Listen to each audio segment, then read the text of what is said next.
সাহস করে রিয়ার মিররে তাকাতেই তার শরীর অবশ হয়ে গেল। পেছনের সিটে বসে আছে সেই সাদা শাড়ির মহিলা। এইবার তার মুখ পরিষ্কার দেখা যাচ্ছে।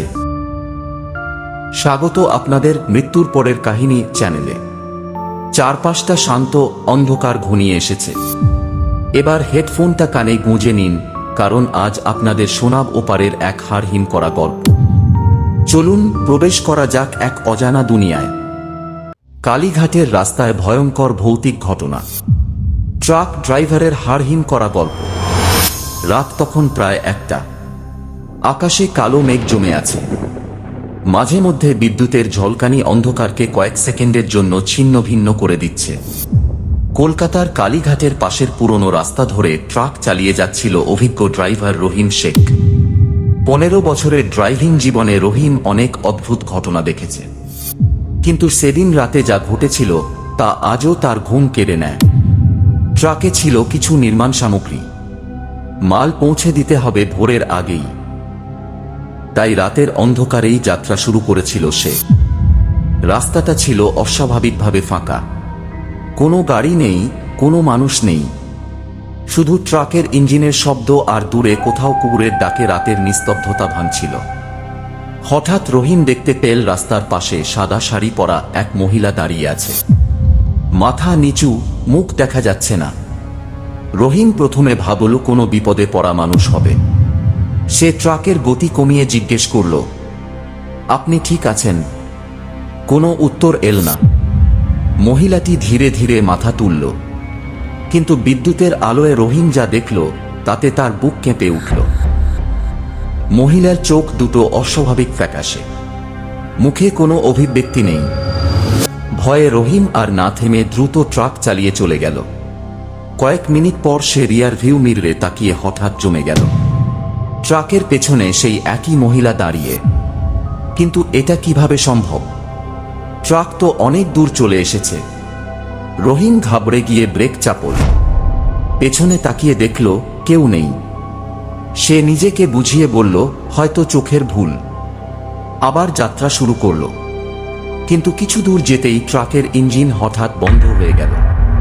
চারদিকে অন্ধকার, মোবাইলেও নেটওয়ার্ক নেই। রহিম নিচে নেমে ইঞ্জিন পরীক্ষা করতে লাগল। ঠিক তখনই সে শুনতে পেল, আমাকে বাড়ি পৌঁছে দাও। কণ্ঠস্বরটা যেন একেবারে কানের পাশে। সে তড়িঘড়ি পিছনে তাকাল। কেউ নেই, কিন্তু ঠান্ডা বাতাসের সঙ্গে একটা অদ্ভুত পচা গন্ধ ভেসে আসছিল। রহিম ভয় পেয়ে দ্রুত ট্রাকে উঠে দরজা বন্ধ করে দিল। অদ্ভুতভাবে ইঞ্জিন আবার চালু হয়ে গেল। সে আর সময় নষ্ট না করে দ্রুত এগোতে লাগল। রাত প্রায় 2টা। হঠাৎ সামনে রাস্তার মাঝখানে একটা ছোট মেয়ে দাঁড়িয়ে থাকতে দেখল। মেয়েটার বয়স 10-11 হবে। ময়লা জামা পরা। সে হাত তুলে ট্রাক থামানোর ইশারা করছে। রহিম এবার সত্যিই চিন্তিত হয়ে পড়ল। এত রাতে একটা বাচ্চা মেয়ে এখানে কি করছে? সে ট্রাক থামাল। জানালা দিয়ে মাথা বের করে বলল, তুমি এখানে কি করছো? মেয়েটা ধীরে ধীরে মুখ তুলল। তার চোখের জায়গায় শুধু কালো শূন্যতা। রহিম আতঙ্কে চিৎকার করে উঠল। মুহূর্তের মধ্যে মেয়েটা অদৃশ্য হয়ে গেল। তারপর ট্রাকের চারপাশে যেন অনেক মানুষের ফিসফিসানি শোনা যেতে লাগল। ফিরে যা, ফিরে যা, এ রাস্তা অভিশপ্ত। রহিম আর কিছু না ভেবে গতি বাড়িয়ে দিল। কিন্তু যতই সামনে যাচ্ছে রাস্তা যেন শেষই হচ্ছে না। একই মোড় বারবার ফিরে আসছে। একই ভাঙা মন্দির, একই বটগাছ, একই লাল রঙের পরিত্যক্ত বাড়ি। সে বুঝতে পারল সে যেন কোনো অদ্ভুত চক্রের মধ্যে আটকে গেছে। ঘামতে ঘামতে সে গাড়ি চালিয়ে যাচ্ছিল। হঠাৎ ট্রাকের ভেতরে পেছনের সিট থেকে শব্দ এলো, হক হক হক। মনে হলো কেউ বসে আছে। সাহস করে রিয়ার মিররে তাকাতেই তার শরীর অবশ হয়ে গেল। পেছনের সিটে বসে আছে সেই সাদা শাড়ির মহিলা। এইবার তার মুখ পরিষ্কার দেখা যাচ্ছে।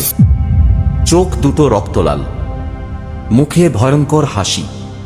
আর সে ধীরে ধীরে বলল, আমি অনেক দিন ধরে অপেক্ষা করছি। রহিম আতঙ্কে আল্লাহর নাম নিতে শুরু করল। হঠাৎ ট্রাকের ভেতরের বাতি নিজে নিজে জ্বলে উঠল এবং নিভে গেল। মহিলার অবয়ব মিলিয়ে গেল। ঠিক তখন সামনে একটা চায়ের দোকান দেখতে পেল সে। দোকানে কয়েকজন মানুষ বসেছিল। রহিম ট্রাক থামিয়ে দৌড়ে সেখানে গেল। সব ঘটনা খুলে বলল। দোকানের বৃদ্ধ মালিকের মুখ ফ্যাকাশে হয়ে গেল।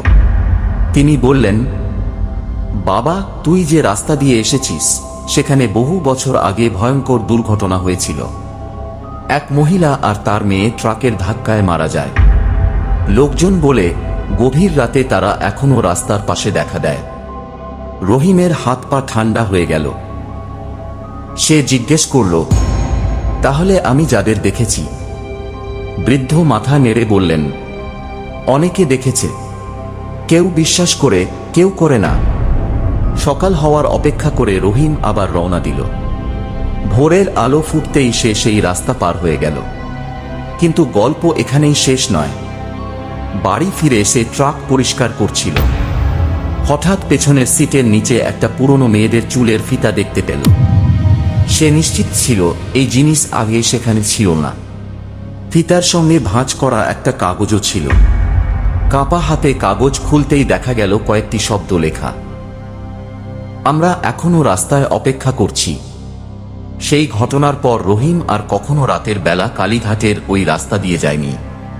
আর আজও যখন ঝড় বৃষ্টির রাতে কোনো ট্রাক ড্রাইভার সেই পথ দিয়ে যায়, অনেকেই দাবি করেন রাস্তার ধারে সাদা শাড়ি পরা এক মহিলা আর একটি ছোট মেয়েকে দাঁড়িয়ে থাকতে দেখা যায়। তারা শুধু একটাই কথা বলে, আমাদের বাড়ি পৌঁছে দাও। সমাপ্ত। বন্ধুরা, আজকের গল্প এই পর্যন্তই। গল্পটি ভালো লাগলে লাইক, শেয়ার এবং সাবস্ক্রাইব করতে একদম ভুলবেন না। পরবর্তী গল্পে আবার দেখা হবে। সবাই ভালো থাকবেন। খোদা হাফেজ। নমস্কার।